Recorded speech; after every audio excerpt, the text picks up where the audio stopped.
Welcome to Brothers King Media, where we view eternity through the lens of art. My name is Samuel. And I'm Solly. And we are back after no one listened to our other series. But we're still back. Yeah, the series has been banned from all media due to the strict content of boring. So we actually are going to change up our format a little bit and make this more of a variety talk show. That way, when we have people join us, they're not, like, caught in the dark and are like, oh, you mean I have to listen to 6 months of David Crowder Band or whatever artist I am going for at that moment. Right. To catch up with us. It's only still stuck on your mind because we only spent 6 months on it. Yes. Anyway. So this is going to be a bit more of a variety show. Maybe I'll do other shows on YouTube that'll be more focused on individual artists or individual albums. Right. We'll see about that. So, first topic of the day we're going to go ahead and go for, and this is, I would hope to make this a weekly thing, maybe a little bit shorter, only 15 minutes or so. So, first topic of the day, what's on the Billboard, Christian Billboard, Top 100? Specifically, what's at number 1? Right. So, what's at number 1 today, Solomon? I think we have Lauren Daigle. Yes. Say. And it's been on the charts for like 33 weeks. It won't die. No, it won't. Like, has it? It's been on there for weeks. 33 weeks. 33? Yes. Almost a year. I don't know. Is that almost a year? 52 weeks is a year. You're right. It's no, over I think half a year. I think that's 33 weeks it's been on the charts. I don't know about. Well, still. But still, being on the charts for 33 a year on the charts. With one song. Yeah, with one song. Like, that's a lifetime. We've written... No, okay, it's not about us, but... I mean, like, that's what Lifehouse did when Hanging by a Moment. It never hit number 1, but it spent a year on the charts. Yeah, it spent a year on the top 100. And that made Lifehouse's career. Right. You know. So what did you think of this song, You Say, Solomon? What do you say about You Say? Well, who's to say? No, anyway. I don't know, this song, I mean, like, obviously, because, you know, she threw God, you know, you say, I am yours, God, I believe. That's the main reason why it's really on Christian radio. Well, also, she signed to a Christian record label. She is signed to a Christian record label. But I feel like that's, like, yes, you could take that song without putting the word God in there. And it could still mean God. You could still be talking to God. But I feel like the song's more... I feel like when she was writing it, yeah, you know, she put God in there because that's part of her deal with the record label. But I don't feel like she was just writing it just to God. I feel like she was using it for, you know, like... Parents. When I look... Parents, yeah. When I look at, like, the people that I don't fit in with... My parents still tell me I'm enough. My pastor still tells me that I'm enough. My friends still tell me that I'm enough. And, you know, it's just like that whole... It's just that whole thing about there is positivity. Yeah. Even though you don't feel like your life is in the best place, there's still positivity. And, you know, I have nothing against a song that's just about your friends telling you are enough. I think that's a really good song. Right. And even the You Say, God, I Believe could even be taken as not talking about God, but using it more of like as an exclamation, you know, like, God, I believe. Right. Yeah. So even in that, I see why it's crossed over. Right. Like, it has much crossover appeal, and I would say a very positive message. Yeah. It does borderline on that thing Christian music did for a long time in the late 90s, where it's like, this could be about God, could be about someone else. I'm going to purposely be vague. Right. It does fall a little bit into that, but I feel like she's being sincere. Yeah, I feel like she's being sincere. I don't feel... yeah, like, it wasn't like an overwhelming amount of God. Even though, okay, I'm not saying, like, you know, as a Christian myself, there's nothing wrong with an overwhelming amount of God. But I'm saying, like, she wasn't forcing it into the Christian... And I don't feel like she was forcing it for secular. Like, I don't feel like she wrote it going, this is going to be a crossover hit. Yeah, honestly, I don't feel like she was really forcing it. Like, the song doesn't sound forced. It's super simple. The lyrics, yes, they are good, but they're super relaxed. They're nothing deep, nothing profound. Yeah, I think I feel like she was just sitting down and writing her feelings. That's how I feel about this song. Yeah. And that's how I want to feel about any song I listen to. I just wrote down what was in my head. Right, I just wrote down what was going through my mind that day. And that's where this song came from. Wow, it's a hit. Cool, I'm glad my thoughts count. You know? Yeah, and then, if it happens to have Christian language or theology in it, I feel like that's just because you're a Christian and it shines through, not because you're forcing it. Yeah. I feel like a lot of Christian music is kind of forced. Very forced. Let's take, for instance, and I won't get stuck on this too long, but take, for instance, some newsboys, particularly modern-day newsboys, but even like 90s newsboys. They wrote some darn good alternative rock. What he's saying is newsboys via Michael Tate. And some Peter Furler. Okay. You could tell, let's straight up just say Peter Furler. He's a good writer. I still love every song he writes. And Steve Taylor wrote with him back in the day. But does he still write with him? I don't know. I think that they still kept the whole. I think they might be doing it on the new album. I don't know. On the new album, I know he's got a lot of his hand into it. I hope Steve Taylor. Because that's the thing is Steve Taylor kicked butt when he was writing with him. He wrote Breakfast. Yeah, Breakfast. Come on. He was like, I just got inspired while I was eating a bowl of cereal. Well, Steve Taylor's not Australian. Yeah, I know, but I'm thinking Peter Furler. Well, neither here nor there. What I was going to say is I listened to their Thrive album back from 2002 today. That was very, very, very prominent Christian. And it's a very good album. I loved it. Very good. But I feel like in some places he forced the We Are Christian, don't forget it, a little bit.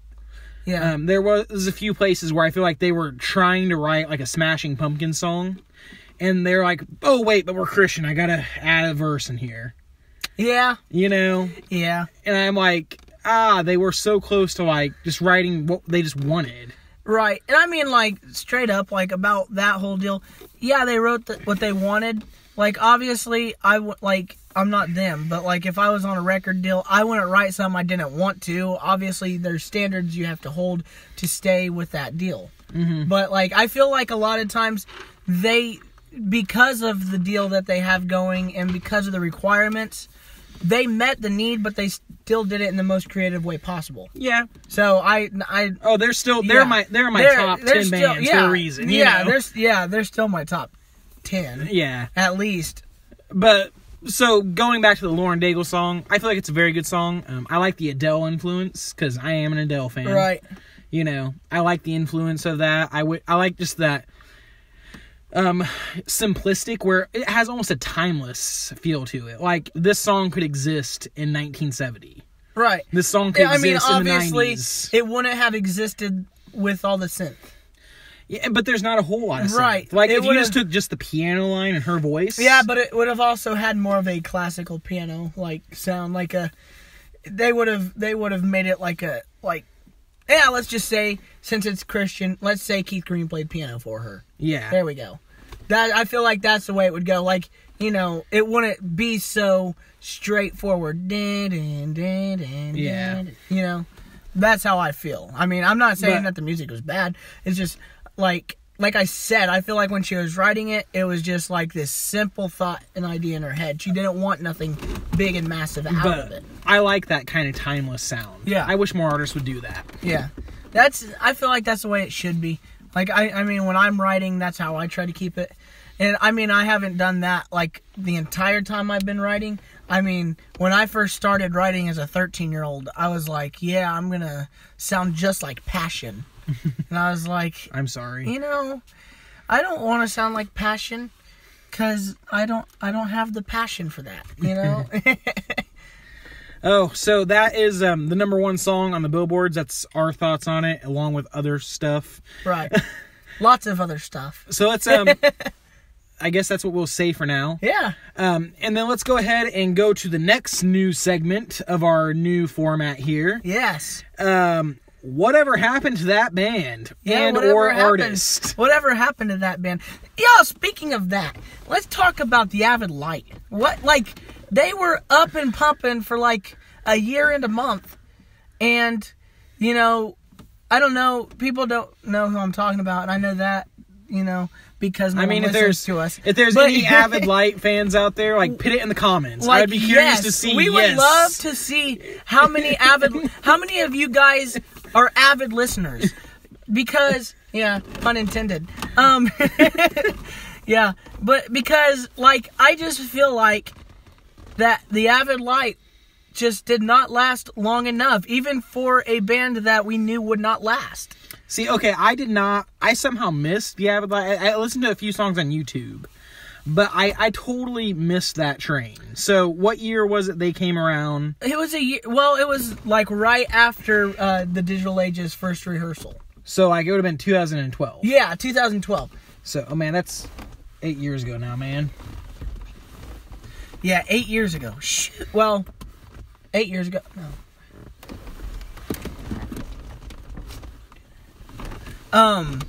That 8 years ago. This is 7 years ago.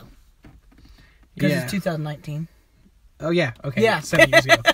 I am losing track of days. Yeah. Hey, so, for those that are listening in the future, this is, we are currently in, March of 2019. Yeah.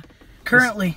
And actually, you know, apparently we're time travelers because we're actually in 2020 because apparently it's been 8 years since 2012. I know. I mean, this will hypothetically still exist in 2020. Yeah, so. Hypothetically. Neither here nor there. So, right. Give me some background on the Avid Light. Who were they, Solomon? You know more about them than me. This is like somewhere you actually know more than me. Imagine that. You know, the Avid Light, I don't remember all of their names. Honestly, it's been a while since I've listened to them. You brought up the whole "Where Are They Now" thing, and I was like, the Avid Light, because, like, I mean, yeah, I listened to them because I'm a David Crowder band fan, and I liked the band, the Digital Age, when they came out with their first rehearsal album, and noticed that they had a lot of publicity going on their Asterisk Sound website. And down at the bottom, it has, like, the bands that they're producing for. And I saw this one that said The Avid Light. And I think their hit was, like, Pursuit. Beautiful Pursuit. Which, it was a good song. It was very Christian. You could tell it. But it was a good song. Was it like in the worship genre? Like, yeah, I mean, I feel like it was more of a praise song. Okay, so it was... I mean, yeah, I was still in that praise worship Okay, was genre. it in the praise worship genre, or was it in the more just, the more, like, Sidewalk Prophets? Yeah, type? I mean, like, yeah, it hit the Sidewalk Prophet kind of thing. Okay. But it was still, like, I mean, you know how David Frey is, like, he's talking about, you know, the love of God, and then throws in Chuck Norris and Darth Vader. That's kind of, I mean, they didn't do any, like, humor stuff like that. But like, they just wrote songs that happened to be Christians. It happened, yeah. But I think the lead singer's name's Caleb. And, anyway, so him and one of his friends who was a guitar player, and how most bands start out, started this band, got a bass player, drum player.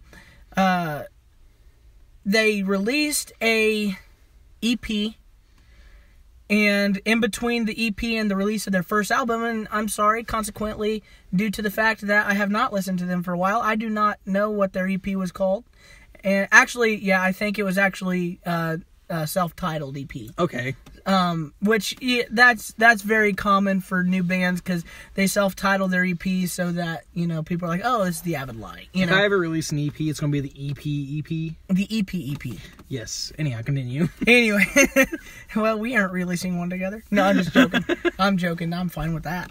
But anyway,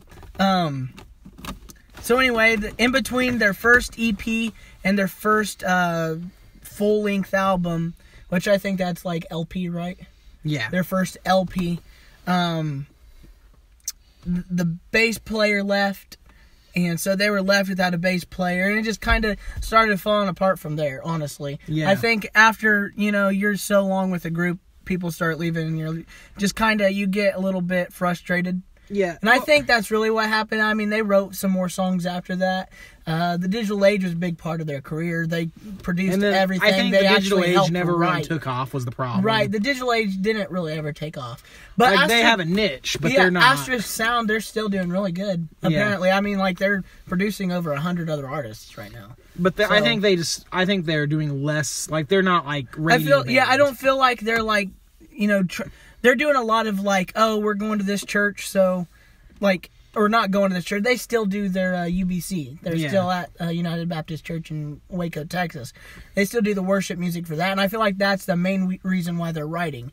If they get a little bit of like, oh, we're interested in this song, we'd like it on the radio, they'd be cool with it. But I feel like, see, that's something I like about them. I don't feel sorry for them because they're not on the radio. They're just doing what they feel want like to do. they're just doing what they want to do, kind of like Crowder is now.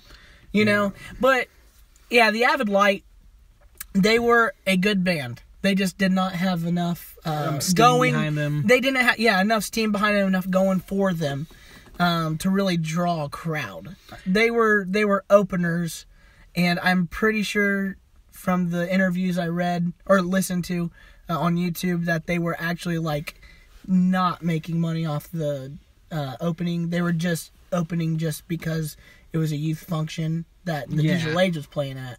So they were opening for the Digital Age, who was the main band, getting paid for it. Well, that reminds me of like two separate interviews that are kind of related to that. One was from 10th Avenue North. Yeah. And they was talking about how they didn't make any money their first few years as a band. Right. They were on the tour. They had like 3 #1 hits. Because their first album was huge. Like, their first album, I still think it's their best. And wait, which one was their first album? It was Over and Underneath. Oh, it had Love Is Here, By Your Side, By My Side. Yeah. So that album was huge. That was huge. It's still huge. So those are the 3 most listened to songs by them. So they had like 3 #1 hits, right? And they said we were still just traveling in a minivan eating bologna. Because we just had no money. They had 3 hits out, and they're just eating bologna. And he said, so the person who was interviewing them said, what kept you guys going as a band? They said, well, we went on tour with Mercy Me, and they let us have a touring bus, and that really kept us from breaking up. Right. Because we just got lucky, and, those guys are really good to us, because we was on the... And so that brings me to Hawk Nelson. Back in their early days, they could never keep a... guitar player and drummer, right? Right. Particularly drummer. So it was just a singer and a bass player? Well, here's the thing. They started with 4 guys, all from their little small town in Canada, right? Mm-hmm. And they Canadians, eh? Yes. And they said after that first album, their drummer and guitar player left. And they said it's that first year on the road. That first year on the road is one of the hardest because you won't make any money. You miss your family and friends. You're working yourself to death. Right. And they said a lot of bands don't survive that first year on the road. And, 2 guys from our band left. And I say all that to say, I think that's what happened to the Avid Light. They tried that first year, and it just slapped them dumb in the face. And they're like, you know what? I can go back home, work in my dad's carpenter shop, and be happy. Right. And still play guitar on the side. They were just like, this isn't worth it. Right. And that's fair. I mean, I'm all for that, Right, I mean, it's not everyone's cut out to do that lifestyle. I mean, that's, okay, like, that's what I've been thinking about that a lot. Like, I want so bad, like, I really do. I wanted to make a career in writing music, playing music, touring. See, I wanted to make a career in that, but then as I got into the workforce and realized, hey, whoa, man, there's this specific job called music. But there's so many different areas in that job. Mm-hmm. Music isn't just the people who are writing it or the people who are traveling and singing it. Music's the producers, the engineering. Yeah. Music's the writers. It's everything. And I realized, I was like, man, when I started working, at the body shop, I was like, I am not good at... if I tore a car apart, it would be an accident. Yeah. I can't just tear a car apart on purpose, but wow, I'm good at cleaning cars. But then I'm like, the next job is paint prep, and I'm like, I'm not good at paint prep. But now I'm doing parts management, and I'm good with it. So I thought to myself, I was like, what parts of this job are you good at? Because like music... what parts of music are you good at? Like, because everybody fantasizes so much to be this rock and roll or rock star or the rock star. It's like it's the myth of the rock star. Right. But really, behind every good band, like the other day, and I know this is a Christian, this is per se Christian group or podcast, but I'm just gonna throw in this little personal moment. Is I was just watching YouTube the other day, and I wanted to see what Brian May's rig was from Queen. Yeah. And he is so good at his job that he does not use anything. But the secret behind the good guitar player is his engineer who runs the sound. Because the engineer actually runs all his effects. Brian doesn't mess with effects. He didn't grow up knowing effects. He didn't do that. So he was a good guitar player. But if you put a pedal board in front of him, he may not have known how to use it. I'm just saying that there are so many different places that we fantasize so much about the spotlight that, hey, what if that's not for you? Yeah, what if there's other parts? As I wanted to be an FBI agent when I was a 13-year-old, I am a fat 19-year-old man who sits in a chair behind a computer all day. And I'm fine with it because I'm good at it and I like it. Mm-hmm. But I also feel like if I was to go back into the whole idea of music, yeah, if I had the opportunity to play in front of people, I would do it. I would take it. People may not like me. I may get rotten eggs and tomatoes thrown at me, and that'd be fine. That's part of the charade. But I'm way better at a sound engineer. I'm a good sound engineer. I've ran sound for the church for I'm 19, started at 16, so I've been running it for 3 years now. Every Wednesday night, I've learned the board, and that's the point. That's the point, is you learn what you're good at. But if you're not good at it, you're just going to struggle forever. Yeah. Or you get better. But the thing is that a lot of times, you just stick with what you know. Is what I'm saying. And I'm not saying that the Avid Light, that wasn't where they needed to be. It's not for me to say. I'm just trying to share a little encouragement. Yeah. And say, hey, well, they may not be good performance on the stage, but I liked some of the stuff they wrote. So maybe someday they'll have the opportunity to write with some people who actually do make it, and then their name can get out too because they were the writers. Yeah, and beyond all that, and this is something we'll probably talk about in the future, but people don't realize the people you see up on stage, the people you hear on the radio, that's 1% of all music. Right. There is so much music out there that we never hear. Like, guys, just think about all the bands that you like and you follow and you know, and draw a giant circle on a piece of blank paper and put a dot in the middle of it, like a dot, just one little pin dot. And that's all the music you really know. Yeah. Because outside of that dot is music that was never appreciated. Just straight up. Or music that never made it, or right. There's so many stories. So that's why, I feel like even for them it wouldn't be, or not for anyone who wants to be a musician, it would not be a bad thing that, oh man, you only have 20 friends at your church that would listen to your music. Oh, I put out an album, 20 songs, go buy it, it's $1 on iTunes. See, that I feel like would still be a success to me. Yeah. No, it's not about how much money you make. Well, I read a great... Okay, I'm not going to say that. It is about how much money you make. If you're trying to make a career.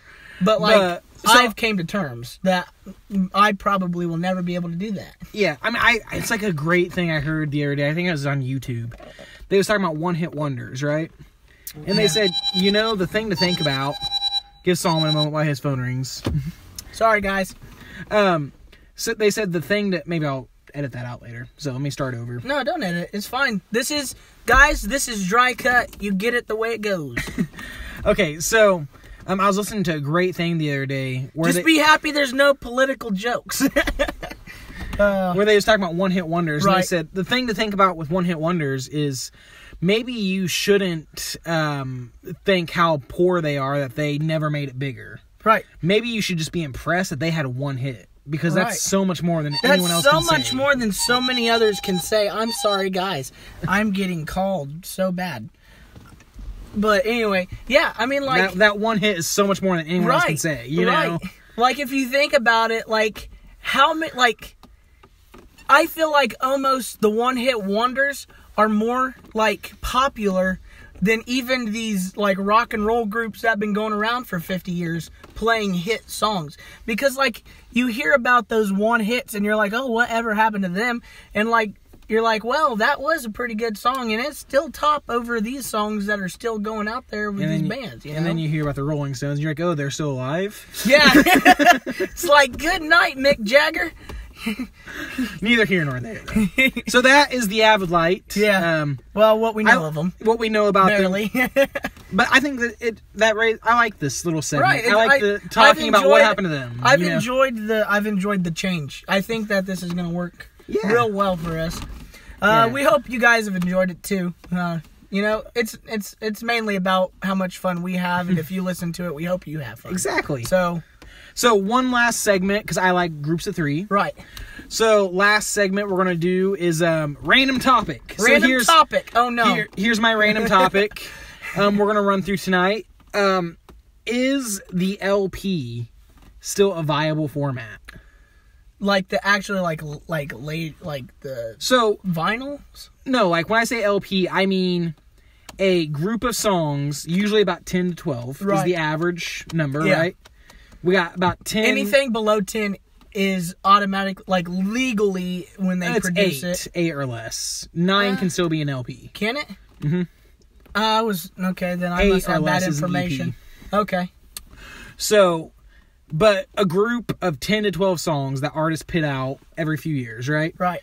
Is that still viable as a format? Because obviously physical CDs are way down. No one buys them. Nobody listens to them.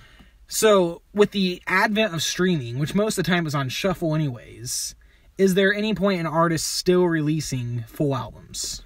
I don't know. You know what? That's a very... That's a very good point.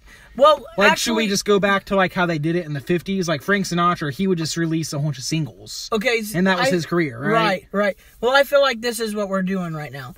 Is if we were or if we were basing it on the way the CDs go, or no one buys CDs, if that's what we were basing it on, I would say no. There's no point in releasing full length albums anymore. Mm-hmm. Just might as well just release a new single. You know, every like 12 singles a year. Yeah, you know. But this is what I think. I think yes, it is still validated through touring. I feel like that's the main reason for touring is like, oh, we have these songs. Now that we have these songs, in order to make money off these songs, we should probably tour these songs. And I feel like, I mean, that may not be accurate, but like immediately what came to mind when you asked that question, that's what ran through my mind. My simple little mind. Yeah. I vote that LPs are still viable as a concept. I feel like being confined by 70 minutes, 14 songs is no longer necessary. Right. So what I mean by that is it's no secret I'm a big fan of albums, simply for the fact that I look at an album much like I look at a movie, and that you don't watch a movie just for the random clips. Yeah, sometimes you do. Sometimes you'll watch a YouTube clip of, oh, that was a funny scene in a movie. But for the most part, you watch a movie from beginning to end and enjoy it for all its the whole entire story. The whole story. You enjoy, you know, the subtleties, the good, the bad. You take it as a whole package. And I feel like the good albums, at least, work best like that. Right. So probably the album that comes to mind that's more recent, I would say, Switchfoot's Native Tongue comes to mind. Okay. So that album, they released it, I think this year, or was it last year? No, it was like late last year. Yeah. I think it was like October of last year. Okay. Which is usually, it's funny, I found that that's usually when they're releasing their albums, is in the fall. So that album, it almost works like a full story. Right. There's a few songs that are just nothing but single bait on them. Like, I can just tell they're just trying to ride the trends. Yeah, they're trying to, yeah. I mean, and that's also part of the necessity of being a part of it. Well, no, they're fully independent now, aren't they? They technically are still part of a label, but I think they have enough clout that they're like, their label just distributes. They can do whatever they want. Gotcha. They're like, oh, we trust you, John. Yeah, because John and you Tim, made us you guys enough money. got this. You've made us, yeah. We're rich because of you. We know you're poor, but it's okay. Actually, I bet they're not too poor. I bet they're okay. the album's concept was, love is our native tongue, which is what Switchfoot's always been about, right? Right. And I feel like each song on the album did tell some part of the story about love. And while that's a very simple concept, it still worked as an album. I enjoyed listening to it from front to back. Right. But then some albums come out, and I'm trying to think of one that comes to my head, because I am horrible about listening to new stuff. I listen to a lot of old stuff. But some albums come out, and you're like, you know what? This doesn't strike me as a full story. It strikes me as a collection of skits. As just a bunch of singles, and then some leftovers they threw on an album. Yeah, different ideas, I feel and calling it an album. Right. So I guess I say all that to say, as far as if LPs are still viable, my opinion on it is if you don't feel like you have a solid idea for a collection of songs, like if those collection of songs aren't telling a singular story. Right. And I'm not saying in concept or maybe albums, even not maybe not even necessarily a single story as much as it's like they all fit together. Yeah, they all fit together. It's like, those movies that always start out with like, oh, it's this guy and it's telling his story, then it's the next guy and it's telling his story. But by the end of the movie, they've come together in some way, or their story has collided in some way. That's how I feel about an album. I like that dramatic. So, a great example of that is Frank Sinatra's In the Wee Small Hours. It's a classic album of the 50s, and he didn't write any of the songs, because Frank Sinatra, he always had other people write his songs, right? Right. But the cool thing about this is this album was written in the wake of like a messy relationship he was going through. And he very specifically said, okay, I want all these songs to kind of fall into what I'm feeling with my heartbreak and what I'm feeling with my emotions right now. Yeah. And even though he didn't necessarily write the songs or anything, they all flowed very nicely with that theme of him going, I feel like crap right now. I want some songs to reflect that. Right. That's the point. It worked as an album amazingly, See, not every song has to necessarily be about a subject. Like a subject as much as a reference or a feeling to that subject. Like not a whole album, Native Tongue. We'll just use that for example. Yes, the album was about love, but I feel like Switchfoot did a very good job of not making every song about love, if you know what I mean. They did a very good job making it about, purpose. They give you reasoning, Yeah. And that's I don't one feel thing like that's about perfect them. as an album, but right. But I feel like the main thing with writing an album is not necessarily the subject as much as it's the philosophies leading to the subject through every song. So long as the songs feel like they go together. Right. Yeah, that's the point. That's the big thing, is that they should feel like they go together. So I feel like if you're going to release an album nowadays with it basically being pointless, your songs should have a purpose. I picked all these songs, I wrote all these songs, whatever, with a central purpose. They all are supposed to be together. Right. To for whatever reason, to tell my story, right? Yeah. When I say tell my story, I don't mean a concept album. I just mean they're invoking something. Right. That's the whole thing is I look as, I don't necessarily always look at an album as a part of someone's life as much as I can sometimes look at an album as a life itself. As wow, this album is a life. And all these songs reflect the different feelings periods in this life. Yeah. The different periods or the different feelings that this life is going through. Which, see, yes, sometimes we do connect to the writer, but sometimes we connect to the physical copy. I'm just saying. And then, so I feel like if you're not going to do that, if you're just going to release a whole bunch of catchy singles, don't bother with an album. Right, don't bother with an album. There's no point. Just but then release a bunch of singles. Maybe later on, put it on an album, But don't even call it an album. Call it your greatest hits collection. I don't care. Right. But don't pretend like it's an album when it's not. If it's just a collection of songs, just let it be a collection of songs. Yeah. Release them as singles and let people stream them on Spotify. If you're not going to release if the songs aren't supposed to go together, don't pretend like they should. Yeah, don't pretend. Like, just... fake news. So I will give an example of this. I just totally lost my train of thought. Never mind. My example was... Okay, if I'm going to give an example, because I'm old, Superchick's last album. It does not work as an album. It works as a collection of singles. It works as really good music, but as an album, it doesn't hold together. Right, okay. And so that's what I mean when I say... It's, oh, darn it, what is that album called? I can't even remember now. If anyone can remember Superchick's last album. Good job. Put that in the comments. Yes. Because we would love to remember that. Hey, I'm a Superchick fan. No, I was being sarcastic to the fact that, like, it wasn't a real album. Oh, yeah. Yes. Oh, okay, that's how I feel about albums. I got that off my chest now. Yeah. All right, guys. Once again, we are the Brothers King. And thank you so much for taking the time to listen to us. And keep being the glimpse of eternity. Right on, guys. Peace out.